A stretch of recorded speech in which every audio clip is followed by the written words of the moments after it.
संत रामपाल जी महाराज एक ऐसे महान संत जिन्होंने अपनी सतभक्ति, तत्व ज्ञान, करुणा और सेवा के बल पर समाज में नई मिसाल कायम की है। संत रामपाल जी महाराज की अगुवाई में उनके सभी सतलोक आश्रमों से समाज कल्याण के अद्भुत कार्यों ने समाज को सुनहरे भविष्य की एक नई उम्मीद दिखाई है। संत रामपाल जी महाराज से नाम दीक्षा लेने के बाद लाखों लोगों की लाइलाज बीमारियां जैसे कैंसर, एड्स आदि ठीक हुई।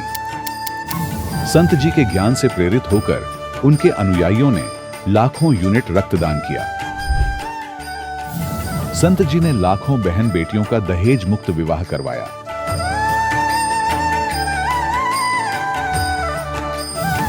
संत जी ने लाखों लोगों का नशा छुड़वाया, करोड़ों उजड़े परिवार बसे। संत जी के आश्रमों में समागम के दौरान निःशुल्क नेत्र चिकित्सा, दंत चिकित्सा प्रदान की जाती है। संत रामपाल जी महाराज द्वारा समय समय पर पर्यावरण संरक्षण के उद्देश्य से बड़े स्तर पर वृक्षारोपण किया जाता है। संत जी ने जरूरतमंदों को तत्काल राहत पहुंचाने के लिए एम्बुलेंस सेवा शुरू की। संत जी अपने अनुयायियों को देहदान के लिए प्रेरित करते हैं, जिससे मानवता की सेवा और चिकित्सा क्षेत्र में सुधार हो सके। संत रामपाल जी महाराज के सभी आश्रमों में हर रोज निःशुल्क भंडारा आयोजित किया जाता है, जहां हर वर्ग, हर जाति और हर धर्म के लोग एक साथ बैठकर भोजन करते हैं।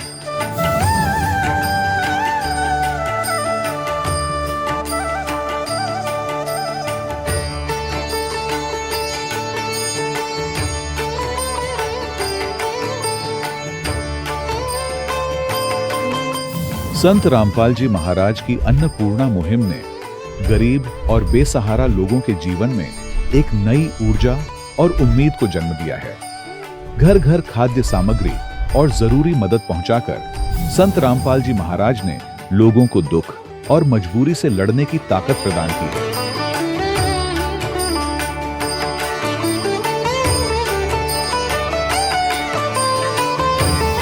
संत रामपाल जी महाराज द्वारा गरीब लोगों के लिए घर बनवाने का अद्भुत कार्य एक ऐसी मिसाल कायम कर रहा है जो सदियों सदियों संत जी की उदारता और दया भावना के तौर पर जाना जाएगा।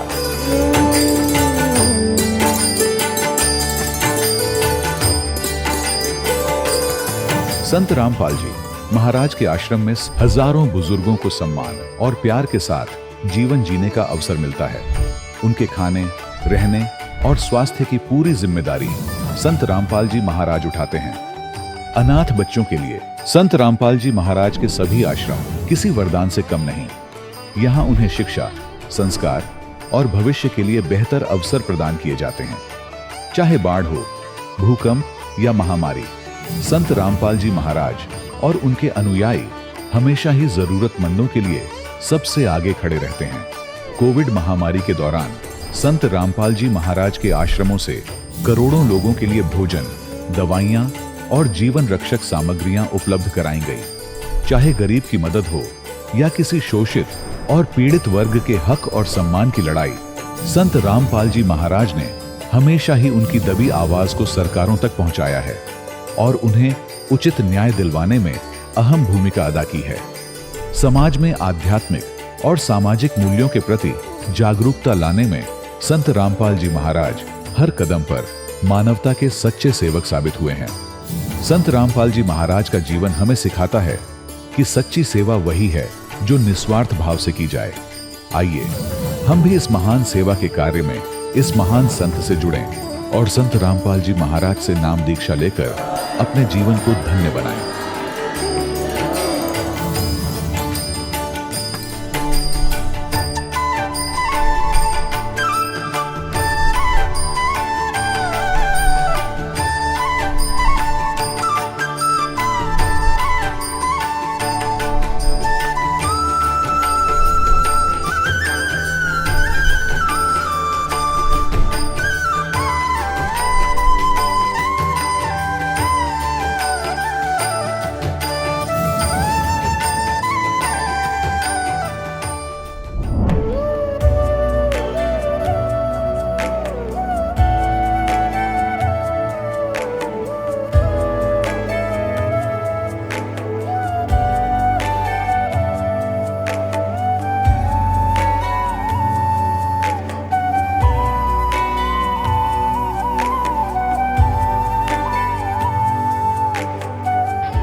प्रभु राम देव भगवान अल्लाह खुदा ईश आदि नाम एक ही शक्ति के हैं।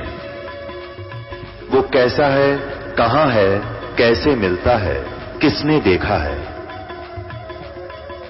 ये प्रश्नवाचक चिन्ह पूर्ण रूप से हटाने के लिए अवश्य सुनिए जगत गुरु तत्वदर्शी संत रामपाल जी महाराज के अमृत वचन, सर्व पवित्र धर्मों के पवित्र शास्त्रों के आधार पर। सत साहिब दर्शकों, इंसान अपनी पूरी जिंदगी अपने धर्म में प्रचलित सभी साधनाओं को करता है ताकि उसके घर में सुख शांति आए, बीमारियां दूर हों और जीवन की परेशानियां खत्म हो जाएं।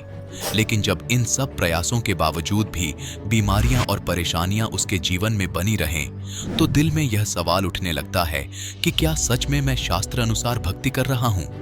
दर्शकों, कुछ ऐसी ही कहानी थी सोनीपत हरियाणा के रहने वाले योगेश दास जी की। योगेश दास जी 30 साल तक राधा स्वामी पंथ कृपाल आश्रम विजयनगर दिल्ली से जुड़े रहे और इन्होंने अपने धर्म में प्रचलित सभी साधनाओं को भी किया, लेकिन कहीं कोई लाभ इन्हें नहीं मिला। लेकिन फिर जब इन्हें संत रामपाल जी महाराज का शास्त्र अनुसार ज्ञान मिला और इन्होंने नाम दीक्षा ली, तो इनके जीवन की सभी समस्याएं बिल्कुल समाप्त हो गई। दर्शकों, आखिर संत रामपाल जी महाराज ने योगेश दास जी को ऐसी कौन सी जड़ी बूटी दे दी जिससे कि इनके जीवन की सभी परेशानियां बिल्कुल समाप्त हो गईं? और क्यों आज करोड़ों लोग संत रामपाल जी महाराज को पूर्ण परमात्मा मान रहे हैं? आखिर इसके पीछे की सच्चाई क्या है? आइए सुनते हैं योगेश दास जी की कहानी, इन्हीं की जुबानी। सर नमस्कार। सत्साहिब जी। सर क्या नाम है आपका? मेरा नाम योगेश दास है जी। सर कहाँ से आए हैं आप? मैं वेस्ट रामनगर सोनीपत से आया हूँ जी। सर क्या काम करते हैं? मैं कंप्यूटर टीचर हूँ जी। मैं कंप्यूटर सेंटर चलाता हूँ। संत रामपाल जी महाराज से नाम दीक्षा लेने से पहले आप क्या भक्ति साधनाएं करते थे? मैं संत रामपाल जी महाराज की शरण में आने से पहले राधा स्वामी पंथ से जुड़ा हुआ था। मैं कृपाल आश्रम विजयनगर दिल्ली में जाया करता था। उसके बाद 30 साल तक वहाँ जाने के बाद मेरा जो वहाँ पे मन नहीं लगा, कोई लाभ वहाँ पे मिलता नजर नहीं आया मुझे, तो मैंने फिर मंदिरों में जाना शुरू कर दिया। ऐसे ही मैं शनि मंदिर जाता था, इधर उधर की भक्ति ऐसे ही करने कुछ ना कुछ शुरू कर दिया मैंने। सर जैसा कि आपने बताया कि आप पहले राधा स्वामी पंथ से जुड़े हुए थे, आप मंदिर मस्जिद भी गए। सर जो साधनाएं आप पहले कर रहे थे, उन साधनाओं के करने से आपको क्या लाभ मिला? उन साधनाओं करने से मुझे कोई लाभ नहीं हुआ। उल्टा मेरी आर्थिक स्थिति खराब हो गई और मेरे घर में गृह क्लेश ज़्यादा बढ़ गया। रोज़ रोज़ के लड़ाई झगड़े होते थे। यहाँ तक कि मेरी बीवी ने भी एक बार, मेरी भगवती ने एक बार जहर खाने की कोशिश की थी। उसके बावजूद परमात्मा की ही ये दया कि भाई वो किसी न किसी प्रकार से बच गई थी। फिर संत रामपाल जी महाराज की शरण में कैसे आना हुआ? संत रामपाल जी की महाराज के से जुड़ने की एक विचित्र घटना है कि एक बार क्या हुआ कि मैं अपने सेंटर में ऐसे ही बैठा था आराम से, और मेरे सेंटर में एक भगत जी के बच्चे आया करते थे पढ़ने के लिए, और वो मेरी एक्टिविटी देखते रहते थे कि भाई मैं कभी गाने सुन रहा होता हूँ, कभी कुछ कर रहा हूँ, कभी कोई मटर गश्ती कर रहा होता हूँ। तो एक दिन बच्चों ने कहा कि भाई आप परमात्मा की भक्ति करते हो, आप कहते हो कि परमात्मा की भक्ति करता हूँ मैं राधा स्वामी पंथ से भी जुड़ा हुआ हूँ। तो उन्होंने कहा कि भाई आप सत साधना को जानते हैं? मैंने कहा कि भाई सत साधना क्या होती है, मैं तो इसके बारे में बहुत कुछ जानता हूँ। तो मैंने अपने आप को उनके सामने बहुत ऐसा प्रदर्शित किया कि भाई जैसे मैं आत्मज्ञान के बारे में, अध्यात्म ज्ञान के बारे में बहुत ही कुछ जानता हूँ। लेकिन उनके बातें सुनने के बाद मुझे लगा कि भाई ये मुझ पे हावी हो रहे हैं कुछ ना कुछ। तो फिर भी मैंने उनकी बात को टालने के लिए इधर उधर की बातें कर जाया करता था। उसके बाद एक दिन क्या हुआ कि उन बच्चों ने मुझे एक पुस्तक ला के दी, भक्ति सौदागर को संदेश। उस पुस्तक को मैंने उठाकर और अपने गैराज में डाल दिया। फिर उन्होंने बताया कि भाई हम संत रामपाल जी महाराज के शिष्य हैं और हम उनके आश्रम में जाते हैं, आप एक बार ये पुस्तक जरूर पढ़ना। तो मैंने उनकी बात सुनकर के आप संत रामपाल जी महाराज के शिष्य हैं, मैं ऐसे ऐसे मतलब गुरुओं को संत नहीं मानता हूँ। तो उसके बाद क्या हुआ कि भाई काफ़ी दिन बीत जाने के बाद मैं ऐसे टेंशन में बैठा बैठा बीड़ियाँ फूंक रहा था, क्योंकि मैं बहुत ज़्यादा बीड़ी पीने का आदी था। मैं हर क्लास लेने के बाद कम से कम 2-3 बीड़ियाँ पीने के बाद अपने क्लासरूम में जाता था। तो एक दिन अचानक ऐसे मेरी कोई फाइल वगैरह गुम हो रही थी, मैं उसको ढूंढने में व्यस्त था। तो उस फाइल को निकालने के चक्कर में वो पुस्तक बाहर रह गई, भक्ति सौदागर संदेश। मैंने सारी फाइलें वापस भी रख दी, लेकिन मेरा वो काम नहीं बना। तो फिर मैं आराम से बैठ के सोचने लगा कि पता नहीं फाइल कहाँ गई होगी। फिर मैं जैसे बैठा आराम से, मैंने सोचा कि भाई चलो क्यों ना ये पुस्तक पढ़ ले जाए आज। मैं इस तक मेरा लंच टाइम भी है।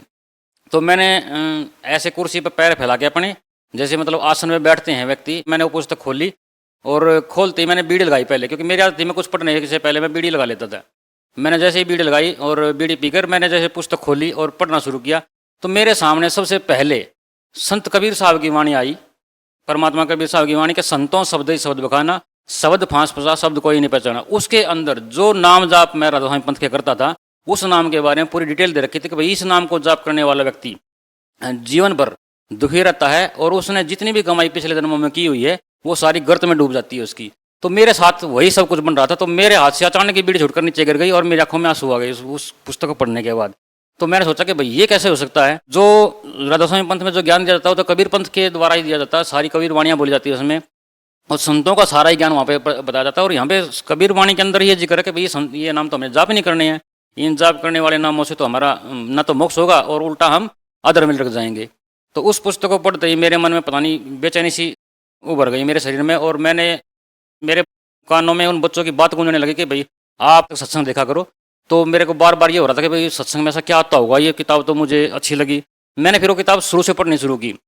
आधे घंटे के अंदर मैंने पूरी किताब पढ़ ली वो। उसके बाद मेरे अंदर ऐसी जीर उत्पन्न हुई परमात्मा को जानने के लिए कि भाई मैं सेंटर को शाम को 5 बजे बंद कर देता था, लेकिन मैंने उस दिन 3:30 बजे सेंटर बंद कर दिया और घर आकर इंतजार करने लगा। मैंने टीवी खोला, जैसे मैंने सत्संग सुनना स्टार्ट किया। टीवी खोला तो संत रामपाल जी महाराज का ज्ञान प्रचार शुरू हो चुका था और उसमें उन्होंने श्रीमद्देवी भागवत महापुराण के बारे में विस्तार से बताया। उसको जानने के बाद मुझे पता चला कि भाई ब्रह्मा विष्णु महेश जो हैं वो तो अजर अमर नहीं हैं, उनका जन्म और मरण होता है। उस ज्ञान को समझने के बाद मेरी रुचि उसी दिन से परमात्मा के ज्ञान में लग गई और मैंने अगले दिन ये निश्चय किया कि भाई मैं तो इस ज्ञान को पाकर ही रहूँगा। और ये जिज्ञासा जानने के बाद मैंने अगले दिन ही उनके माता पिता से संपर्क किया उन बच्चों के कि भाई मैं वहाँ पे आश्रम में जाना चाहता हूँ। तो उन्होंने कहा कि भाई नहीं, आप वहाँ पे आश्रम में ऐसे नहीं जा सकते, हमारे आपके अंदर कुछ व्यसन है, यानी आप कुछ बुराइयाँ आपके अंदर, जैसे आप बीड़ी पीते हो या गाने वगैरह सुनते हो, इन पर आपने रोक लगानी होगी। मैंने सोचा मैं कुछ भी करने के लिए तैयार हूँ परमात्मा पाने के लिए। तो उन्होंने मेरी तैयारी कर दी कि भैया हम परसों चलेंगे। जिस दिन मैं नामदान के लिए तैयार होकर घर से निकला, घर से निकलते ही बस 500 मीटर की दूरी पर मैं गया था। अचानक ही मतलब धुंध इतनी ज़्यादा थी कि भाई उसमें सामने से कुछ दिखाई नहीं दे रहा था। अचानक ही मेरी बाइक का एक्सीडेंट हुआ। एक्सीडेंट इतना ज़बरदस्त था कि भाई मेरी बाइक घूम के ही मेरे ऊपर वापस आके गिरी और वो इस प्रकार से गिरी कि अगर मैं परमात्मा के रास्ते पे ना जा रहा होता तो उस दिन शायद मेरी दोनों टांगें टूट चुकी होती। यानी इतना भयंकर एक्सीडेंट था। वो बाइक पूरी की पूरी उछल कर मेरे ऊपर गिरी थी और मैं नीचे था, जैसे कि मुझे यही होश नहीं था कि मैं कहाँ पड़ा हूँ। बस इतना ध्यान के लोगों ने भागकर मुझे उठाया कि भाई हाँ भाई धुंध ज़्यादा थी, इस वजह से गिर गया होगा।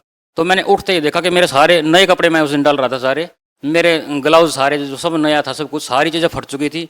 मैंने फिर अचानक दिमाग में ये आया कि भाई शायद मेरा कोई चीज़ रास्ता रोक रही है। तो मैंने सोचा कि भाई आज तो चाहे कुछ भी हो जाए, चाहे मौत आ जाए, मैं आज जाए बगैर रहूँगा नहीं वहाँ पे। अब मुझे पक्का निश्चित हो गया था कि वहाँ कोई ना कोई ज़रूर ऐसी बात है, कोई ऐसी सच्चाई है वहाँ पे जिसको जानना मेरे लिए बेहद ज़रूरी है। तो मैंने वहाँ पे जाने की पूरी तैयारी की। भगत जी के घर पे गया मैं, उन्होंने जाते ही मेरे हालात देखे। उन्होंने कहा कि नहीं भगत जी आज नहीं चलते, आज आपको चोट लगी है। लेकिन मुझे महसूस नहीं हो रहा था मुझे चोट लगी है, लेकिन उनको लग रहा था कि मुझे शायद चोट लग चुकी है काफ़ी गंभीर। लेकिन फिर भी मैंने उनको कहा कि नहीं मैं आज हर हालत में जाऊँगा। तो उन्होंने मुझे किसी न किसी प्रकार से मना लिया। आश्रम में घुसने के बाद मुझे वहाँ बहुत कुछ अजीब लगा। एक तो अजीब लगा कि वहाँ सारे एक ही पंक्ति में बैठे हैं, सब एक ही प्रकार से बैठकर सत्संग सुन रहे हैं। वहाँ पे ना तो मुझे कोई वीआईपी नज़र आया, ना मुझे वहाँ पे कोई ऐसा ये नज़ारा लगा कि भाई यहाँ पे कोई ये वीआईपी है या ये व्यक्ति यहाँ पे मेन है या ये मेन है। वहाँ पे सब एक समान था।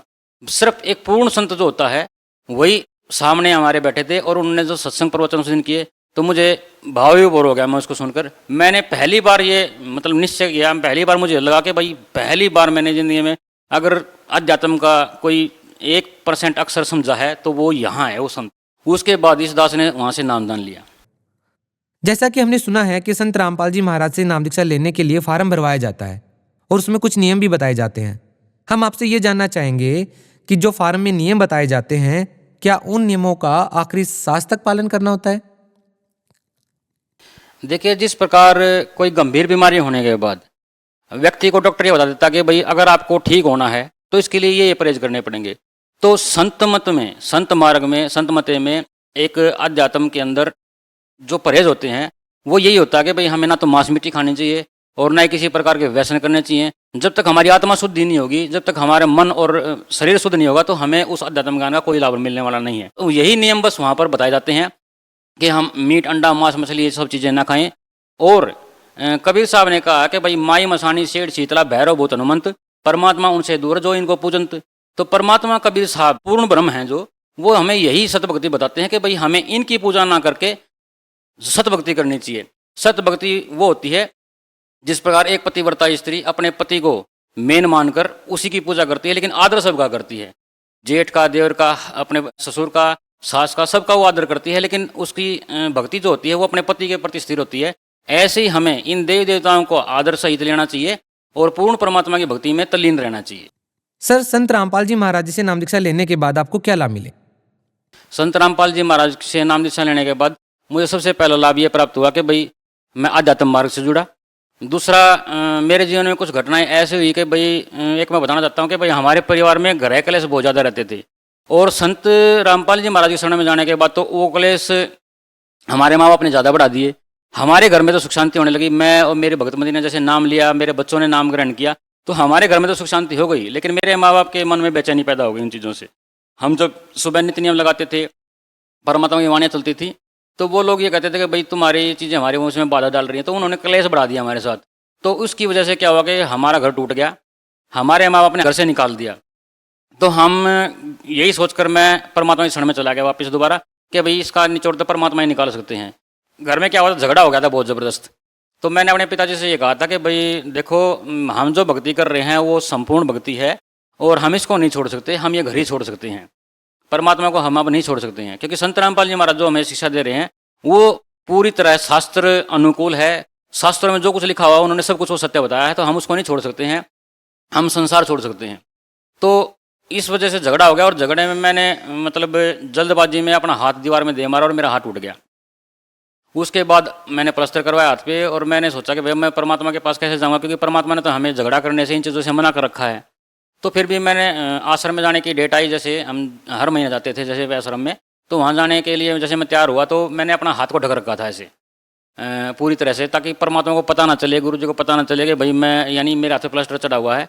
तो गुरु जी जैसे हमारे सामने आए दर्शन देने के लिए, संत रामपाल जी महाराज अपने प्रत्येक भक्त से रूबरू होकर मिलते हैं। वो अपने भक्तों की हर बात को सुनते हैं, चाहे उनको वहाँ पे कितना भी टाइम व्यतीत करना पड़े, चाहे लाख हों चाहे 2 लाख हों, हर भक्त के पास आते हैं। तो जैसे ही परमात्मा मेरे पास आए गुरु जी, संत रामपाल जी महाराज, उन्होंने कोई बात नहीं मेरे से पूछी, मैंने सिर्फ सत्साहिब कही परमात्मा के, सत्साहिब गुरु जी। तो गुरु जी ने मेरे को सिर्फ एक ही बात बोली कि भाई क्या हो गया साथ को। तो मैंने और छुपा लिया उस हाथ को। गुरु जी बोले भाई हाँ बताना क्या बात होगी, हाथ को क्या हुआ। तो अचानक मेरी आंखों से आंसू पड़ने लगे। मैं बोला कि ऐसे ऐसे गुरु जी घर में झगड़ा हो गया था। तो गुरु जी ने उल्टा मेरे को डांट दिया कि तू झगड़ा करता है घर में, तुझे ऐसी शिक्षा लेने के बाद तुझे ऐसे काम नहीं करने चाहिए। तो मैंने कहा था गुरु जी मैंने कुछ भी नहीं किया था, ऐसे घर वालों के साथ ऐसे ही झगड़ा हो गया था और मैंने गुस्से में आके कर दिया था। तो परमात्मा ने कहा कि भाई गुस्सा जो करोगे तो फिर भक्ति कहाँ से होगी। तुम भगत हो, जगत का तो भगत का बैर होता हमेशा, उनको जो करना हो करने दो, तुम परमात्मा की भक्ति में तल्लीन रहो, परमात्मा अपने आप सब ठीक कर देगा। तो मैंने कहा था कि मेरे माँ बाप ने हमें घर से निकाल दिया है। तो गुरु जी ने कहा था कि भाई नहीं, माँ बाप की तो सेवा करनी चाहिए, आप घर जाओ, वहीं उसी घर में जाओ, वहीं रहो और वहाँ पे परमात्मा की भक्ति करो, किसी से कुछ मत बोलो, अपना काम करते रहो तुम लोग। तो हमने गुरु जी की वह बात मानकर हमने तुरंत ही घर आने का वापस निश्चय किया। तो परमात्मा ने सबसे बड़ा चमत्कार मेरी जिंदगी में ये किया कि जिस दिन मैं मतलब उसी दिन मैं शाम को जब घर आया तो जिन्होंने मेरे को घर से ही निकाल दिया हो, घर आने के बाद पता चला कि भाई मेरे घर में मतलब मजदूर लगे हुए हैं, नींव खोदने लग रही है और पड़ोसी से मुझे पता चला कि भाई ये मकान मेरा बन रहा है। तो परमात्मा ने ऐसी उपलब्धि दी कि भाई सिर्फ 3 महीने के अंदर वो मकान बनकर तैयार हो गया और मुझे पता चला कि भाई वो तो परमात्मा ने मेरे रहने के लिए बनाया है। तो ऐसा अद्भुत चमत्कार तो परमात्मा ही कर सकता है, जिसको घर से निकाल दिया गया हो, जिसकी कोई कदर ही ना हो जिस घर में, और अचानक ही उस किसी की बुद्धि को पलट देना, ये सिर्फ परमात्मा ही कर सकता, संत रामपाल जी महाराज कर सकते हैं।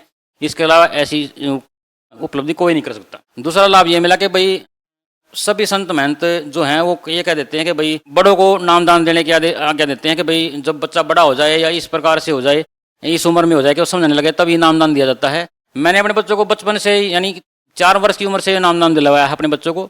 परमात्मा की सबसे बड़ी मेहर ये है कि भाई जब तक हम संत रामपाल जी महाराज की शरण में नहीं आए थे तब तक मेरे बच्चे हमेशा बीमार रहते थे।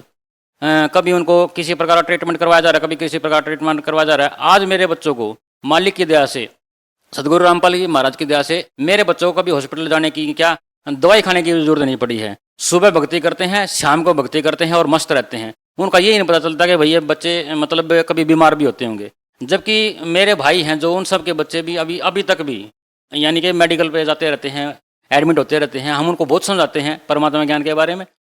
लेकिन ये उपलब्धि क्या थोड़ी बड़ी बात है कि भाई परमात्मा इस महंगाई के ज़माने में हम ये सारा पैसा डॉक्टरों के देते रहें तो घर का गुजारा कैसे चलेगा। लेकिन परमात्मा ने इन सब चीज़ों से बचाकर उन बच्चों को अपनी शरण में लेकर सुरक्षित कर रखा है। दूसरा लाभ ये मिला कि मेरी आर्थिक स्थिति जो बिल्कुल बेहद खराब थी, परमात्मा ने उसको सुधारा। और पहले तो मेरा मतलब कंप्यूटर इंस्टीट्यूट जो था वो मार्केट के अंदर था, और ऐसी मार्केट में, मेन मार्केट में, कि जहाँ पे हर व्यक्ति आ सकता हो, जा सकता हो। लेकिन वहाँ से बंद करवा के परमात्मा ने घर पे ही चालू करवा दिया, और घर पर आज ऐसा चल रहा है जैसे वहाँ 12 साल में भी ना चला था। ये मेरे लिए आर्थिक स्थिति मजबूत करने का सबसे बड़ा माध्यम परमात्मा कबीर साहब ने किया है। सर आपको क्या लगता है, आपने पाप किया गुरु बदल करके? नहीं, मैंने गुरु बदलकर कोई पाप नहीं किया है, क्योंकि कबीर साहब की वाणी है कि भाई जब तक संत मिले नहीं साचा तब तक गुरु करो 10 पांचा। और हमें सच्चाई जानकर ही गुरु धारण करना चाहिए कि ये गुरु अध्यात्म का कितना ज्ञानी है। जब तक हमें गुरु की पहचान ना हो, जब तक हमें परख ना हो, तब तक हमें गुरु धारण करना ही नहीं चाहिए। सबसे पहली बात तो ये है। और जब ये पता चल जाए कि भाई ये गुरु है, ये पूर्ण संत है, पूर्ण संत की पहचान कबीर साहब ने स्वयं बताई है कि भाई सतगुरु के लक्षण कहूँ मधुरे बैन विनोद, 4 वेद 6 शास्त्र कह 18 बोध। कि वो जो संत होता है न तो पादरी होता है, न ही वो पंडित होता है, और न ही वो मौलवी होता है। वो एक साधारण आम व्यक्ति की तरह दिखने वाला संत होता है। और वो अपनी वाणी के अंदर सभी धर्म ग्रंथों को, सभी पंथों को एक कर कर चलता है। उसके लिए ना कुरान अलग है, ना उसके लिए गुरु ग्रंथ साहिब अलग है, ना उसके लिए बाइबल अलग है। वो सब चीज़ों को एक समान सब अपने सब शिष्यों को पढ़ाता है। ऐसे संत आज के टाइम पे संत रामपाल जी महाराज ही हैं। और ये मैं ठोसता के साथ कह सकता हूँ, क्योंकि उन्होंने पूर्ण परमात्मा की जो जानकारी दी है संत कबीर साहब के बारे में, कबीर देव ही भगवान है, ये उन्होंने ही बताया है। आज तक इस सृष्टि के अंदर किसी संत ने भी ये नहीं बताया कि भाई कबीर ही भगवान है, कबीर इज गॉड। ये बताने वाले पूरे विश्व के अंदर आज के टाइम पे जो संत रामपाल जी महाराज है, उन्होंने ही बाइबल के अंदर साबित किया, गुरु ग्रंथ साहिब के अंदर साबित किया, और कुरान शरीफ के अंदर साबित किया, और वेदों में तो प्रमाण है ही। वेदों में बताया गया है उस परमात्मा के बारे में कि भाई स पर्यागात शुक्रम अकायम एवर्णन ऐसनावीरम कबीर मनीषी प्रभु यथा तथ्य, कि वो जो पूर्ण परमात्मा है वो बगैर नाड़ी के शरीर युक्त है, और वो कबीर मनीषी है, यानी कबीर भी परमात्मा है। वो स्वयंभू, स्वयं की रचना करने वाला भी वही है और प्रभु भी वही है। तो ये बताने के लिए सिर्फ आज तक किसी संत ने ये व्याख्या किसी ने नहीं की, ये संत रामपाल जी महाराज ने ही बताया है। और उनको वो जानकारी कहाँ से हुई? क्योंकि उनको परमात्मा आकर स्वयं मिले, तभी तो उनको जानकारी हुई होगी ना इस चीज़ के बारे में। तो संत रामपाल जी महाराज ने ही ये बताया कि भाई पूर्ण जो परमात्मा है, वो जो एक सबका ईश्वर है, जिसके बारे में संत कह करके मर गए कि भाई सबका मालिक एक, वो उस एक की पहचान करवाने वाले संत रामपाल जी महाराज ही हैं। सर भगत समाज को आप क्या संदेश देना चाहेंगे? भगत समाज को हम ये प्रार्थना करना चाहते हैं कि भाई आप अपनी आंखें खोलिए, और जो ज्ञान संत रामपाल जी महाराज ने ज्ञान गंगा पुस्तक के माध्यम से समाज में पहुंचाया है, उस ज्ञान गंगा पुस्तक को कम से कम एक बार पढ़ के देखिए। उस पुस्तक को पढ़ने के बाद उस ज्ञान को अध्यात्म से मिलाइए, अध्यात्म की पुस्तकों से मिलाइए, तब आपको ये पता चल जाएगा कि सत भक्ति क्या होती है, सतमार्ग क्या होता है। जी बहुत बहुत धन्यवाद। सत साहिब। दर्शकों, अभी आपने सुने संत रामपाल जी महाराज से दीक्षा प्राप्त करके सुखी हुए भक्त के अनुभव। अब देखिए जगत गुरु तत्वदर्शी संत रामपाल जी महाराज के मंगल प्रवचन। उसका तरीका है कि जैसी भी आपने जर्सी स्वेटर पहन रखी है, उन्होंने आपका उतना प्रोटेक्शन कर ही रखा है, उतना बचाव है, नहीं तो नमूनिया हो लेता अब तो पहले। उसका इलाज ये नहीं है कि जर्सी और स्वेटर निकाल के फेंक दे। उसका तरीका ये है कि कंबल और ओढ़े या कोट पहन ले, और घनी सर्दी हो तो आग बाल के सेके, ताप प्राप्त करे या रजाई ओढ़े।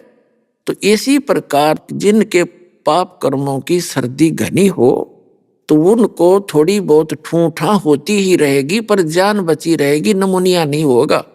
और जब स्वेटर जर्सियां निकाल के फेंक दी तो मां मूर्ख हो तो और जल्दी मरेगा। तो इस प्रकार इस ज्ञान को आधार बना के भक्ति सफर को तय करो, डगमग ना होना। क्योंकि दास का उद्देश्य है आपको पहले तो इस ज्ञान से परिचित कराऊं और इस समाधान और भक्ति विधि से परिचित कराऊं कि इस विश्व में इस दास के अतिरिक्त धरती पर 21 ब्रह्मांड में भक्ति मार्ग नहीं है और ज्ञान नहीं है। जब यहां भी आपको लाभ नहीं है तो उसके 2 कारण हैं। एक तो ये है आपके जो पूर्व जन्म के पापों की सर्दी ज्यादा है, और उसका प्रोटेक्शन यही है कि सिमरण बढ़ा और दान धर्म भी बढ़ा और डगमग ना हो, लगा रहे, इससे ये ठीक हो जाएगा। दूसरा कारण ये है कि आप कोई गफलत कर देते हो, आपका कनेक्शन कट गया होगा, पुनरुपदेश लेवे, अपनी गलती स्वीकार करे, भविष्य में गलती नहीं करे। जैसे कनेक्शन कट जाता है बिजली का, पावर का, तो वो पावर अपना काम थोड़ी करेगी आपके घर पर, ना पंखा चले, ना मोटर, ना चक्की, तो वो बात बिगड़गी। जो पावर ने काम करना था वो कनेक्शन ने कट गया, तो नाम सुचारू रखना पड़ेगा। तो यहां कहते हैं सतगुरु के दरबार में कमी काहे की ना, अंसा मौज नहीं पावता तेरी चूक चाकरी में। यदि परमात्मा की रजा आप पर नहीं हो रही है तो आपकी कोई भक्ति में, कोई श्रद्धा में कोई कमी है, चूक है, उसको सेट कर और फिर सारा काम ठीक हो जाएगा।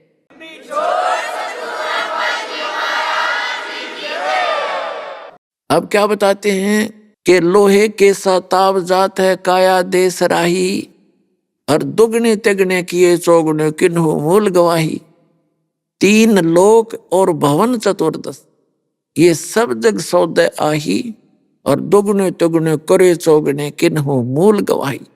अब जो पुण्यात्मा है, नाम सिमरण करते हैं, दान पुण्य भी करते हैं, तो उन्होंने तो दुगने तिगने चौगने इस मनुष्य जीवन के बना लिए, कर लिए। और तो इसके विपरीत कर रहे हैं, सतभक्ति करते नहीं, गलत संतों के फंसे पड़े हैं, और या कति भक्तियां नहीं करते, अपना जो पूर्व का जन्म का संस्कार से प्राप्त है उससे में मस्ती मार रहे हैं, तो वो अपना जीवन नाश कर रहे हैं मनुष्य का। फिर क्या बताते हैं, जब आप संसार छोड़कर जाओगे वहां पर यम के दूत ले जाएंगे आपको पकड़कर, जो भक्ति नहीं करते और जो सत भक्ति करते हैं परम संत से, पूर्ण परमात्मा की, तो वो जाएंगे जहाज में बैठ के, विमान में बैठ के। कबीर साहब कहते हैं, आए हैं सो जाएंगे, राजा रंग फकीर, एक सिंहासन चढ़ के जाए, एक बंधे जात जंजीर।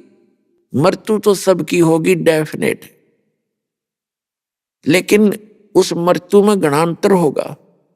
एक तो जहाज में बैठ के जाएंगे परमात्मा के विमान में, और एक अपराधी की तरह यम के दूत, जैसे पुलिस वाले बांध कर ले जाते हैं, पकड़ कर हथकड़ी लगा कर ले जाते हैं, ऐसे बंद कर जाएंगे, तो बहुत अंतर हो जाएगा। तो क्या बताते हैं परमात्मा कि वहां जब धर्मराज के दरबार में आप जाओगे तो वहां वो धर्मराज आपसे पूछेगा कि भी जिस दिन तू यहां से गया था मानव शरीर प्राप्त करके, आपको कितना सतर्क किया था कि भाई पहले बहुत गलती करके आए हो तुम, मनुष्य जीवन प्राप्त करके भक्ति ना करी, अन्य क्रियाओं में जीवन नाश करके आगे तुमने बहुत पशु पक्षियों के शरीर भोगे, और अब के ये गोल्डन चांस है, एक स्वर्ण अवसर होता है मनुष्य जीवन का और भक्ति करना। और आप भी कह रहे थे जी बस इब के पीछे गलती बनी सो बनी, आगे नहीं करेंगे। फिर वापस जाकर जब धर्मराज के दरबार में ये खड़ा होता है, इसका अकाउंट होता है भले और बुरे का, पुण्य और पाप का, भक्ति का, तो उस समय इसका वहां पर थैला खाली होता है, और भक्ति वाला और पापों वाला फल होता है। तब धर्मराज उससे पूछता है, भले मानस, ए भली आत्मा, जब आप यहां से गए क्या वचन देकर गए थे? और जब मां के गर्भ में ये प्राणी होता है बच्चा, 100 बार याद करता है भगवान को दिन में, हे परमात्मा इस नरक से निकाल दे, हे भगवान आपकी भक्ति किया करूंगा, क्योंकि मां के गर्भ में इस बच्चे को पूरी चेतना होती है अपने पहले और पिछले जन्मों की, और आने वाले जन्म में जो भी कष्ट उसको उठाने हैं। तो ये वो बार बार कहता है, भगवान पीछे गलतियां बहुत करी मैंने, अब के आपने दया करी है मनुष्य जीवन, एक तो मेरा शरीर स्वस्थ ज्यों का तुम बाहर निकले, कई तो बच्चे वहीं मर जाते हैं गर्भ में, उसकी और नाड़ उलझ गए, कोई और किसी कारण से रोगी होके मर जाते हैं, उनका इतना ही संस्कार बकाया होता है। तो कहते हैं फिर परमात्मा से वहां तो अर्ज करता है, मुझे बाहर निकाल और आपकी भक्ति किया करूंगा। बाहर आते ही भूल जाता है, तेरे को सपने में भी भगवान याद नहीं आता। तो ये क्या कहता है जी, बाहर आते ही हमें भूल पड़ जाती है, पता नहीं भगवान की कैसी माया है। जिस कारण से मैं भक्ति नहीं कर सका। तब परमात्मा उसकी वो फिल्म चलाता है, वो वीडियो ऑन कर देता है। कोई ना कोई भक्त, कोई बहन, कोई रिश्तेदार, रिलेटिव, नाती उसको समझा रहा है कि भाई भक्ति कर ले, मनुष्य जीवन बार बार नहीं मिलता। और सुअवसर प्राप्त हुआ है विश्व में आज के दिन सतलोक आश्रम के अंदर, चल तू नाम ले ले। क्योंकि पहले भी परमात्मा आते रहे हैं। जैसे परमात्मा कबीर जी बताते हैं, चारों युग में संत पुकारे कूक कहा हम हेल रे, और हीरे माणक मोती बरसे ये जग चुगता ढेल रे। प्रत्येक समय में परमात्मा कोई ना कोई परम संत रखता है और उसकी बहुत महिमा भी होती है, बहुत से सुख भी होते हैं और स्वयं भी परमात्मा आते रहते हैं। लेकिन हम भक्ति ना करके कोई तो काना पे टाल देता है। फिर देखेंगे अब अभी कोई भक्ति का समय थोड़ा ही हुआ है, अभी तो हम जवान हैं, बुढ़ापे में भक्ति करेंगे। बुढ़ापे में भक्ति कर ली जी जानेगा, जिसे बुढ़ापे में भक्ति करोगे कदे आंख बनवानी, कदे सिर में दर्द, कदे दांत निकलवाने, कभी सारा शरीर कमजोर हो जाता है, बुरा हाल हो जाता है जीव का। कहते हैं जिनको बचपन से ही भक्ति मिल रही है उनकी तो पुनों का कहना ही क्या है।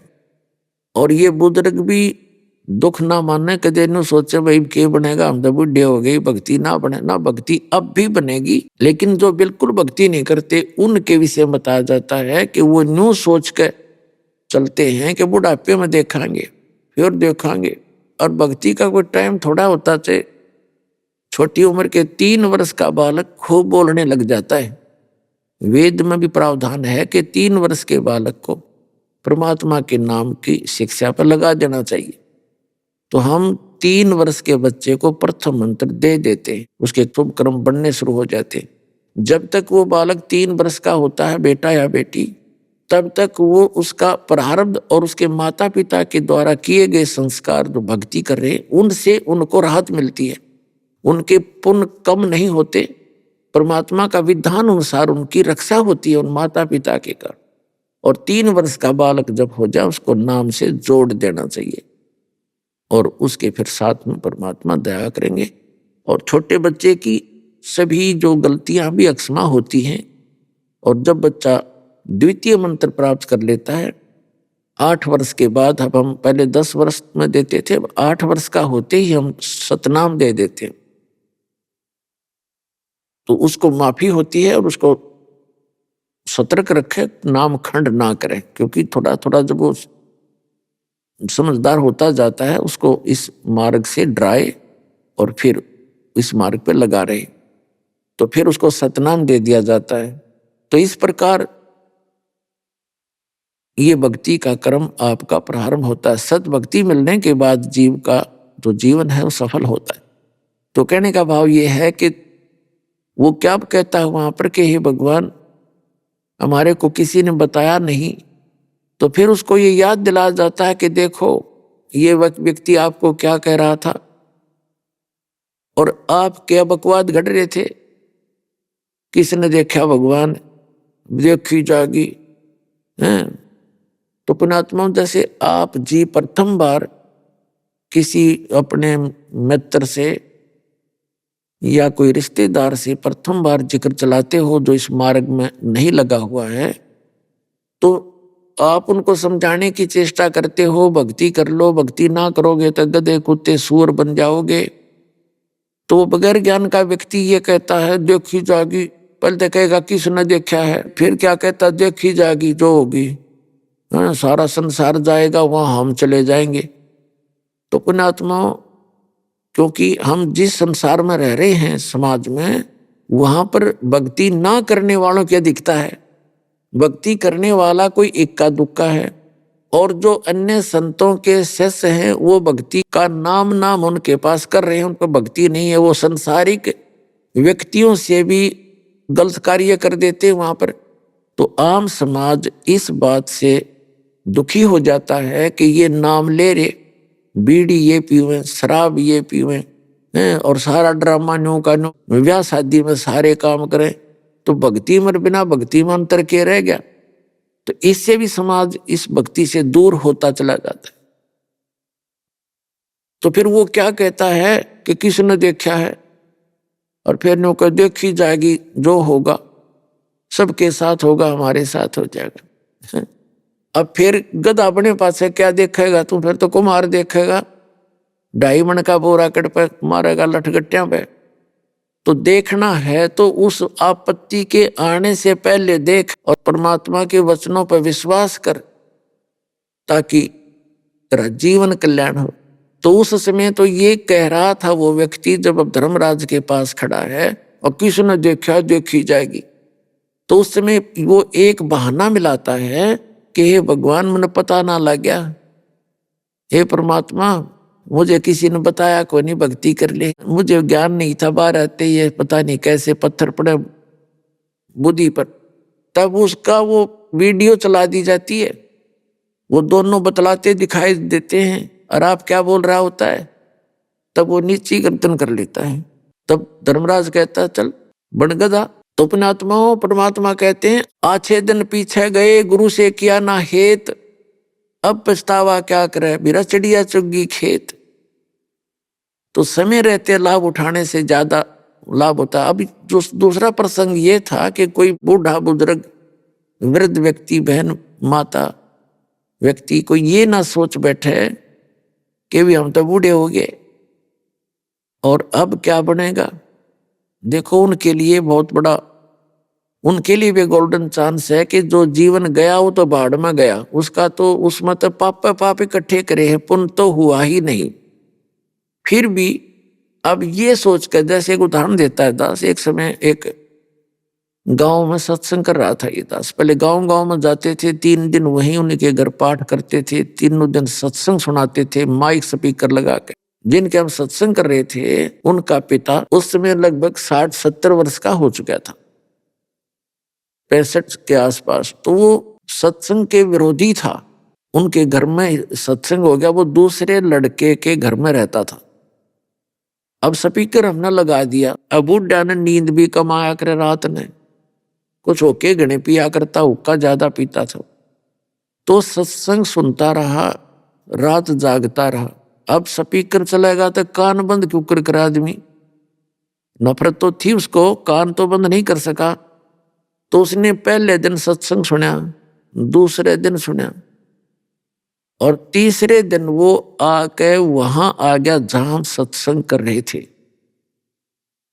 अब जिस लड़के के घर पर सत्संग हो रहा था उसने नाम ले रखा था। तो उसकी पत्नी बता रही थी, जी मुझे तो इतना डर लग गया, ये बूढ़ा पता नहीं के कहेगा महाराज जी, ते अरे कदे बेइज्जती ना कर दे। तो उस बूढ़े के, उस भगत के आंखों में आंसू आ गए, आंसू आने शुरू हो गए। मैंने कहा क्या बात होगी भगत, क्या बात होगी आपको। नो कहने लगा, जी जो बात आज आपने सुनाई 3 दिन में, मैं तो इनका घना विरोधी था, और मैंने सारे जीवन में किसी का कोई बुरा कराया नहीं। किसान हूं, खेती करी, 4 किले हमारे थे, अब 12 किले बना दिए 2 लड़के, और इतनी मेहनत से काम करा। लेकिन यूं ज्ञान था आज तक हमने जिंदगी में, हमारी कान्ना का भी ना पड़ा कि दे, नहीं तो मैं पहले भक्ति पर लग जाता, ये दुख ना देखने पड़ते।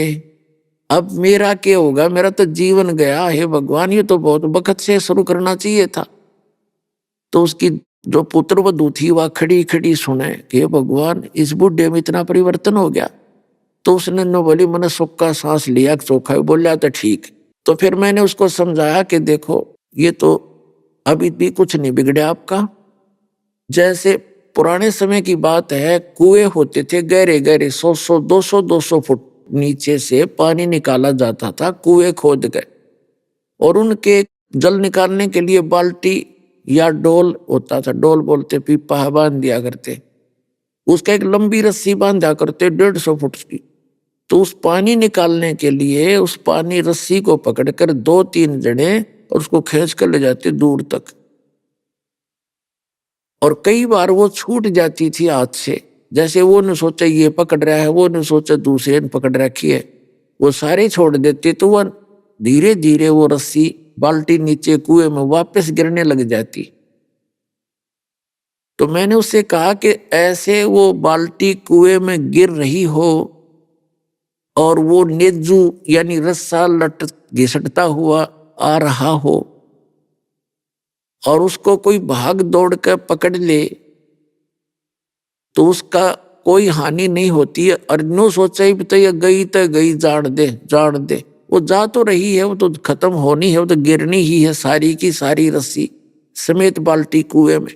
और भाग दौड़ के कोशिश कर ले और पूछड़ी भी मिल जाए, एंड ऑफ द रोप, उस रस्सी का पिछला हिस्सा 6 इंच का भी ठा गया, पकड़ा गया, तो बाल्टी भी आ गई और पानी भी आ गया, कुछ भी ना बिगड़ा।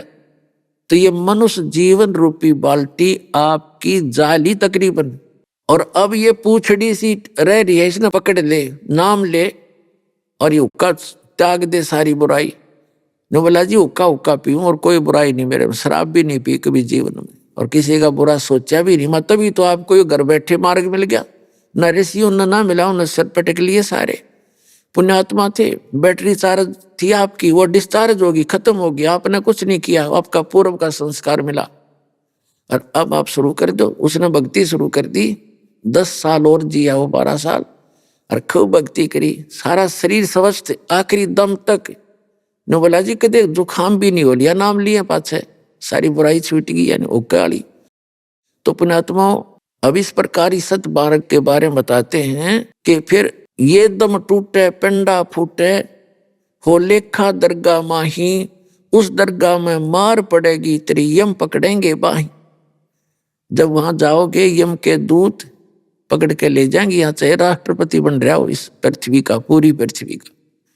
भगवान के दरबार में इस सत भक्ति और गुरु से प्राप्त नाम प्राणी की ही वहां इज्जत रहती है। ना वहीं सी बिरान माटी करें, उड़ा कोई ना देखता ये क्या था, उनको सब पता है क्या था। ये पिछले जन्म पुण्यक्रम थे, उनके कारण से प्रधानमंत्री बन गया, भक्ति करी नहीं, अगले जन्म में गधा बनेगा वो। बताया यहाँ का खाक सुख है ये, एक नहीं आपको असंख्य प्रमाण दिखा दें। कबीर साहब कहते हैं, कबीर हरि के नाम बिना ये राजा रसब हो, और माटी लदे कुमार के फिर घास ना नहीं रह कोई।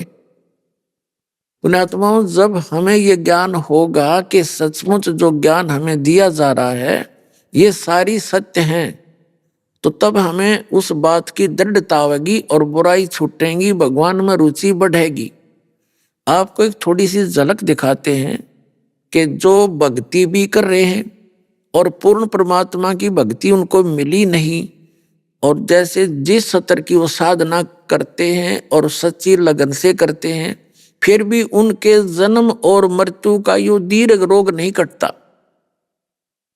और हमारा उद्देश्य है इस परमात्मा कबीर जी का, जो हमारे सब के मालिक हैं, पूरे विश्व के सभी प्राणियों के, वो एक ही मालिक, एक ही मात्र परमात्मा हैं, हमारे पिता हैं, हमारे जनक हैं, हमारे दुख में दुखी होने वाले वही हैं। तो उन्होंने ही आकर के हमें ये ज्ञान दिया है कि जो ये सत भक्ति आप नहीं करोगे, जो मैं बताने आया हूं, परमात्मा कहते हैं कबीर जी, उसके अतिरिक्त आप किसी भी सतर्की से सच्ची लगन से भी भक्ति कर रहे हो तो भी आपका जन्म और मृत्यु का रोग नाश नहीं होगा। जैसे श्रीमद् भगवत गीता अध्याय नंबर 2 के श्लोक नंबर 12 में, अध्याय नंबर 4 के श्लोक नंबर 5 और 9 में, गीता अध्याय नंबर 10 के श्लोक नंबर 2 में गीता ज्ञानदाता कहता है कि अर्जुन तेरे और मेरे बहुत जन्म हो चुके, तू नहीं जानता मैं जानता हूं। फिर गीता अध्याय नंबर 8 के श्लोक नंबर 5 और 7 में ये कहता है कि मेरी भक्ति कर और युद्ध भी कर और मुझे ही प्राप्त होगा, तू चिंता मत करे, शोक ना करे। फिर गीता ज्ञानदाता से अर्जुन ने पूछा 7वें अध्याय के 29वें श्लोक में कि आपने 29वें श्लोक में जिस तत्ब्रह्म के बारे में बताया है, जो व्यक्ति जरा और मरण से छूटने का प्रयत्न करते हैं, यानी जरा माने बुढ़ापे का कष्ट और मरण माने मृत्यु, तो वो उस तत्ब्रह्म से परिचित हैं, सारे अध्यात्म ज्ञान से परिचित हैं और सभी कर्मों से परिचित हैं, वही प्राणी उस जरा और मरण के संकट से छूटने का प्रयत्न करते हैं। इस संसार की किसी वस्तु की वो डिमांड नहीं करते, इच्छा नहीं रखते। तो अर्जुन ने 8वें श्लोक में गीता में पूछा कि किम तत्परम, वो तत्परम क्या है। 8वें अध्याय के 3रे श्लोक में गीता ज्ञानदाता ने उत्तर दिया कि वो परम अक्षर ब्रह्म है। अब गीता ज्ञानदाता अध्याय नंबर 8 के श्लोक 5 और 7 में अपने विषय में बताता है कि मेरी भक्ति कर मुझे प्राप्त होगा, इसमें कोई शंका नहीं, लेकिन युद्ध करना पड़ेगा। अपना मंत्र बताता 8वें अध्याय के 13वें श्लोक में कि ओम इति एकाक्षरम ब्रह्म व्यवहारण माम अनुसमन यह प्रियाति तदम देहम सयाति परमाम गति। मुझ ब्रह्म का गीता ज्ञानदाता ये ब्रह्म है, श्री कृष्ण जी प्रवेश करके बोल रहा है। मुझ ब्रह्म का केवल एक ओम अक्षर है और कोई मंत्र नहीं है। इसके अतिरिक्त जो जाप करते हैं, वो अन्य मंत्र दिए जाते हैं, वो मोक्ष मार्ग के नहीं है, वो शास्त्र विधि त्याग का मनमाना आचरण है। कहता है मेरा एक ओम मंत्र है, जो इसका साधना अंतिम सांस तक करता है तो ओम से मिलने वाली जो परम गति है वो आपको प्राप्त हो जाएगी। लेकिन युद्ध भी करना पड़ेगा। मेरी भी जन्म मृत्यु होती है, तेरी भी होती है, ये होती ही रहेंगी। इसलिए 18वें अध्याय के 62वें श्लोक में कहता कि अर्जुन तू सर्वभाव से उस परमेश्वर की शरण में जा, उसकी कृपा से ही तू परम शांति को और सनातन परम धाम को प्राप्त होगा। सनातन परम धाम जहां जाने के बाद साधक फिर कभी जन्म मृत्यु में नहीं आते। गीता अध्याय नंबर 15 के श्लोक नंबर 1 से 4 में बताया कि अर्जुन जब तत्वदर्शी संत तुझे मिल जा, 4थे श्लोक का निष्कर्ष बता रहा हूं 15वें अध्याय का, उसके पश्चात परमेश्वर के उस परम पद की खोज करनी चाहिए जहां जाने के बाद साधक फिर लौटकर कभी संसार में नहीं आते। और जिस परमात्मा ने सब संसार रूपी वृक्ष की रचना की है, यानी सबका जो मालिक है, रचनहार है, केवल उसी की भक्ति करो और की नहीं करनी। गीता ज्ञानदाता अपनी भक्ति को भी मना कर रहा है। तो कहने का भाव ये है, उसके लिए फिर 4थे अध्याय के 34वें श्लोक में बताया है कि जिस तत्व ज्ञान से वो मोक्ष मार्ग मिलेगा, वो तत्वदर्शी जो संत बताओगा, उस ज्ञान को तू तत्वदर्शी संतों से जाकर समझ, उनको दंडवत प्रणाम करने से और कपट छोड़कर प्रसन्न करने से वो तत्वदर्शी संत तुझे वो तत्व ज्ञान का उपदेश करेंगे। तो उस परम अक्षर ब्रह्म की भक्ति बताई है 17वें अध्याय के 23वें श्लोक में गीता जी में। ओम तत्सत इति निर्देश ब्रह्मण त्रिवेद समर्थ है। ब्रह्मण माने सचिदानंद घन ब्रह्म का, यानी परम अक्षर ब्रह्म की साधना 3 मंत्र से होती है, उसकी प्राप्ति। ओम तो सीधा ही है ब्रह्म का, इसको सरपुरुष भी कहते हैं ब्रह्म को। और तत् है ये सांकेतिक है, सत भी कोड वर्ड है सांकेतिक। ये दोनों मंत्र इस विश्व में पुण्यात्माओं किसी को ज्ञान नहीं, इस दास के अतिरिक्त। ये परमात्मा ने दया बख्श रखी है आपके ऊपर, और ये पूर्ण मोक्ष मार्ग है। ये किसी के पास विश्व में है नहीं, तो अन्य का मोक्ष हो ही नहीं सकता, चाहे वो कितनी बात बनाओ और कितनी भक्ति कर रहे हो। तो यहाँ बताया है कि सर्वभाव से तू उस परमेश्वर की शरण में जा, उसकी कृपा से तू परम शांति को, सनातन परम धाम को प्राप्त होगा। और 15वें अध्याय के 4थे श्लोक में बताया दिया कि उसके पश्चात परमेश्वर के उस परम पद की खोज करनी चाहिए जहां जाने के बाद फिर कभी जन्म मृत्यु नहीं होती। और गीता ज्ञानदाता खुद कह रहा है कि तेरे और मेरे बहुत जन्म हो लिए, तू नहीं जानता मैं जानता हूं। तो इससे सिद्ध है कि आज तक ये भक्ति हिंदू धर्म में भी नहीं है, और मत होगी कहाँ, क्योंकि वो तो इन सदग्रंथ से परिचित ही नहीं है। तो इसलिए ये जो मार्ग है अब परमात्मा ने दया बख्शी है आप जी के ऊपर, और इस दास को वो कंप्लीट कोर्स, कंप्लीट ट्रीटमेंट दे रखा है। बिल्कुल अब क्या आपका यहाँ भी सुखी होगी और मोक्ष हो जाएगा, कंप्लीटली हो जाएगा। अब प्रसंग जो चल रहा है, दास वहीं आता है कि गीता अध्याय नंबर 5 से लेकर 10 तक का निष्कर्ष है। 5 और 7 में तो वो कहता है मेरी भक्ति करेगा तो मुझे प्राप्त होगा, लेकिन युद्ध करना पड़ेगा। और पुण्यात्माओं जहाँ युद्ध करना वहां शांति नहीं हो सकती। तो यहाँ तो आजीवन युद्ध है जीव के साथ में। कोई टेंशन हो रही है, वो अंदर ही अंदर युद्ध होता रहता है। कोई कुछ कह रहा है, कुछ हो रहा है, यानी सारा जीवन ऐसे नरक भोग कर जाता है ये प्राणी। तो यहाँ माया से कितना ही हमने ऊंचा दिखाई देता हो, पर उसका अस्तित्व कुछ नहीं होता, उसके पास कुछ नहीं होता। भक्ति मार्ग का कष्ट ही कष्ट होता है। और वो स्थान है जहाँ जाकर कोई दुख नहीं।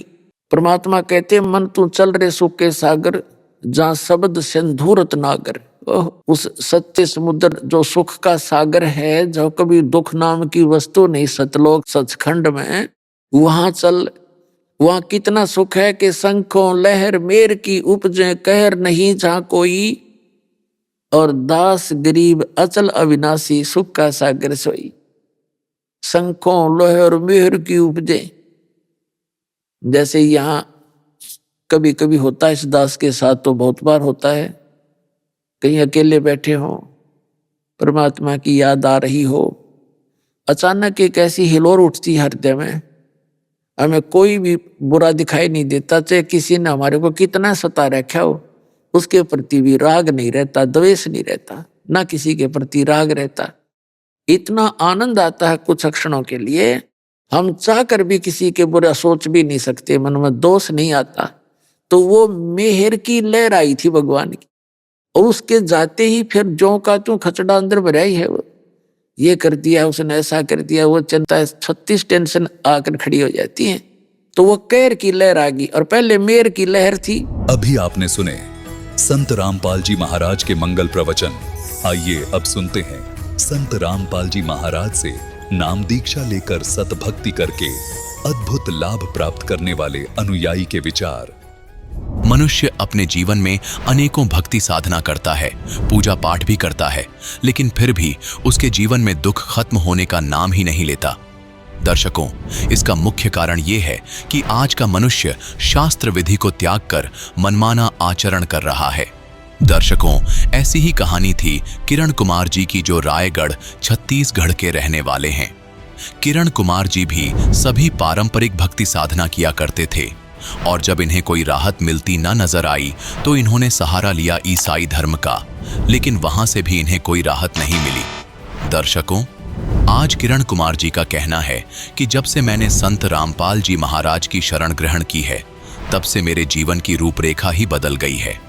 आज वास्तव में मुझे पता चल गया है कि आदि सनातनी भक्ति क्या है, शास्त्रों के अनुसार कौन सी भक्ति साधना है, और उसी साधना को करने की वजह से मेरी जिंदगी बदल गई है। दर्शकों, आइए जानते हैं इसके पीछे की सच्चाई क्या है। सुनते हैं किरण कुमार जी की कहानी, उन्हीं की जुबानी। नमस्कार सर। सर नमस्कार। सर क्या नाम है आपका? मेरा नाम किरण कुमार वारे है। किरण कुमार जी, आप कहाँ से हैं? मैं रायगढ़ छत्तीसगढ़ का निवासी हूँ। किरण कुमार जी, संत रामपाल जी महाराज जी से नाम उपदेश आपने कब लिया? मैं 6 नवंबर 2014 को नाम दीक्षा लिया। सर, संत रामपाल जी महाराज जी से नाम उपदेश लेने से पहले आप क्या भक्ति साधना करते थे? मैं यीशु मसीह का भक्ति करता था, और मेरे बड़े भाई जो यीशु मसीह की भक्ति करते थे, उनका डेथ होने के बाद में मैं कबीरपंथी से नाम दीक्षा लिया था। सर, जैसा कि आपने बताया कि आप पहले ईसाई धर्म से संबंधित भक्ति साधना करते थे, फिर आप कबीर पंथ से जुड़े, इसके बावजूद भी आपने एक कबीर पंथ को छोड़कर दूसरे कबीर पंथी संत रामपाल जी महाराज जी से नाम उपदेश लिया, इसका क्या कारण रहा? सर, मेरा 2013 में मेरा तबीयत ख़राब हो गया। मेरे रीढ़ की हड्डी में नस दब गया, L5, L4, L6 में, और मेरे एक साइटिका का प्रॉब्लम आ गया। तो मेरे मेरे संबंधी भाई हैं, वो संत रामपाल जी महाराज से नाम दीक्षा लिए थे। वो मैं जब हॉस्पिटल में भर्ती था तो मेरे साथ में गए थे, और वो मंत्र का जाप करते थे। तो मैं पूछा कि क्या कर रहे हैं आप करके, तो बताया कि मैं संत रामपाल महाराज से मैं नाम दीक्षा लिया हूँ, उन्हीं का मंत्र जाप कर रहा हूँ, आप भी नाम दीक्षा लीजिए, आपका तबीयत ठीक हो जाएगा करके। तो मैं उनको नहीं माना और मैं नाम दीक्षा नहीं लिया। तो बोले कि वो मेरे को मेमोरी दिए 2005 का सत्संग का। तो मैं उस मेमोरी के सत्संग को सुना, और उस शब्द को सुन के, संत रामपाल जी महाराज का नाम, उसके शब्दों को, आवाज़ को सुन के मेरा तबीयत में सुधार आना चालू हो गया, और मैं संत रामपाल जी महाराज से नाम दीक्षा लेके अभी स्वस्थ हूँ। अभी मैं एक दिन में 200-300 सीढ़ी चढ़ जाता हूँ। मेरी ड्यूटी है, मैं प्राइवेट में जॉब करता हूँ, मैं इलेक्ट्रिकल इंजीनियर हूँ।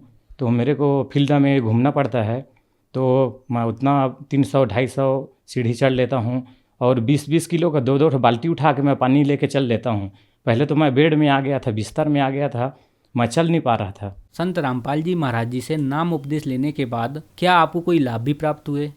सर, मेरे को तो शारीरिक लाभ, मैं बोला जो साइटिका प्रॉब्लम था वो ठीक हो गया। सर, मैं बालाजी हॉस्पिटल रायपुर में दिखाया, मेरे पास अभी MRI भी है, एक्सरा भी है, और मैं ये 5 साल से उससे परेशान था। जब मैं ड्यूटी से आता था तो बहुत तकलीफ़ होता था। मेरे मिसेस डेली मेरे पैर को, मेरे पीठ को मालिश करती थी, तब मैं सो पाता था। दिन में 3 घंटा 4 घंटा ही सो पाता था। और मेरा शरीर दुबला पतला हो गया था और शरीर में आराम नहीं था। बहुत ही तकलीफ़ में मैं ड्यूटी कर पाता था। मेरे पारिवारिक स्थिति बहुत ही ख़राब थी भगत जी। मैं सतरामपाल जी महाराज से नाम दीक्षा लिया। उनकी वाणी को जो सुन के, उनके शब्द को सुन के मेरे शरीर में रोंगटा खड़ा हो जाता था, वाइब्रेशन टाइप का होता था। उससे धीरे धीरे मेरे शरीर में बहुत इम्प्रूवमेंट हुआ, बहुत सुधार आया, बहुत ही स्वस्थ हूँ अभी। पहले तो मैं 45 किलो का हो गया था, अभी मेरा 67 किलो वजन है। और उसके बाद मेरा स्टोन का हो गया, मेरे किडनी में स्टोन 4.1 mm का हो गया। तो डॉक्टर से मैं सोनोग्राफी कराया तो बोले 4.1 mm है। फिर वो बोले 1 महीना आप दवाई खाओ, फिर उसके बाद में ठीक हो जाएगा। तो मैं बोला मैं तो मालिक का भक्ति करता हूँ। तो फिर मैं मालिक के पास में प्रार्थना लिखवाया तो बोले ठीक हो जाएगा बेटा, ऐसा कुछ नहीं है करके। फिर अभी मैं नॉर्मल हूँ, मेरा पथरी नहीं है। ये मेरा गांठ हो गया था मेरे बगल में, वो 32 mm और 16 mm का था। तो ये मेरा मेडिकल रिपोर्ट है। मैं सोनोग्राफी करवाया था डॉक्टर आलोक केडिया के रायगढ़ में, वो मेरा प्रमाण पत्र है। हाँ, ये मेरे सोनोग्राफी का रिपोर्ट है। किडनी में स्टोन हो गया था 4.6 mm का, उसका रिपोर्ट है। अभी मैं संत रामपाल जी महाराज से प्रार्थना लिखवाई तो बोले बेटा दवाई खाने की ज़रूरत नहीं पड़ेगा, मालिक के ऊपर में भरोसा रखो। और मैं संत रामपाल जी महाराज जी के आशीर्वाद से अभी मैं स्वस्थ हूँ। मेरे किडनी में जो स्टोन हो गया था वो अभी नॉर्मल है, अभी स्टोन नहीं है। मेरे को अभी जहाँ मैं काम करता था भगत जी, वहाँ मैं नीचे लेवल में काम करता था। अभी मालिक की दया से मैं अभी इलेक्ट्रिकल इंजीनियर हूँ। मैं अभी BS स्पंज रायगढ़ में काम करता हूँ। मेरे अंडर में अभी 30 लड़के काम करते हैं। संत रामपाल जी महाराज की दया से मेरा पेमेंट डबल हो गया मालिक के शरण में। जब मैं रायगढ़ आया था तो मेरे पास में कुछ नहीं था। अभी मालिक के संत रामपाल जी महाराज जी के दया से अभी मेरे जगह 2 जगह मेरे ज़मीन है और मैं आपका खुद के घर में रहता हूँ। मेरे पास में कुछ नहीं था। मेरे पास में मैं दो ठो बाइक लिया हूँ अपने खुद के कमाई से। मैं कुछ नहीं, खाली हाथ आया था। मैं ज़मीन में सोता था, जब यहाँ आया रायगढ़ में तो ज़मीन में सोता था। तो संत रामपाल जी महाराज की दया से अभी मैं बहुत अच्छा हूँ। मेरे जो पिताजी हैं वो मेरा पूरा ज़मीन को पूरा बेच के, पूरा हम लोग के पास में कुछ नहीं था, इसीलिए मैं रायगढ़ काम करने के लिए आ गया। और प्राइवेट में भी जॉब करता हूँ और बहुत अच्छा से जीवन यापन करता हूँ। मेरे मिसेस है वो भी बहुत अच्छा से रहती है। उसके में भी थोड़ा प्रॉब्लम आ गया था शारीरिक, वो उसका वज़न बहुत पतली दुबली थी, 35 किलो की हो गई थी। वो भी मैं संत रामपाल जी महाराज जी के नाम दीक्षा ली है और बहुत स्वस्थ है। मेरे 2 बच्चे हैं। एक बच्चे के में तो प्रॉब्लम आ गया था, वो अच्छा से बोल नहीं पाता था, एकदम सूख के पतला दुबला हो गया था, वो भी स्वस्थ है। संत रामपाल जी महाराज की कृपा से अभी मेरे 2 बच्चे फ्री में पढ़ाई करते हैं। सर, संत रामपाल जी महाराज जी से नाम उपदेश लेने के बाद आपको बहुत सारे लाभ प्राप्त हुए। तो जो दर्शक आज आपको टीवी पर देख रहे हैं वो भी संत रामपाल जी महाराज जी से नाम उपदेश लेना चाहते हैं तो कैसे ले सकते हैं? संत रामपाल जी महाराज जी का अभी पूरा विश्व में 500 नाम दीक्षा केंद्र खुले हैं और बहुत सारे चैनल में संत रामपाल जी महाराज जी का सत्संग आता है। उसके नीचे में पट्टी आती है, उसमें कॉन्टेक्ट नंबर रहता है। उस कॉन्टेक्ट नंबर में आप कॉल करके, SMS करके फ्री पुस्तक मंगवा सकते हैं, अपना नाम दीक्षा ले भी सकते हैं। सर धन्यवाद। नमस्कार सर।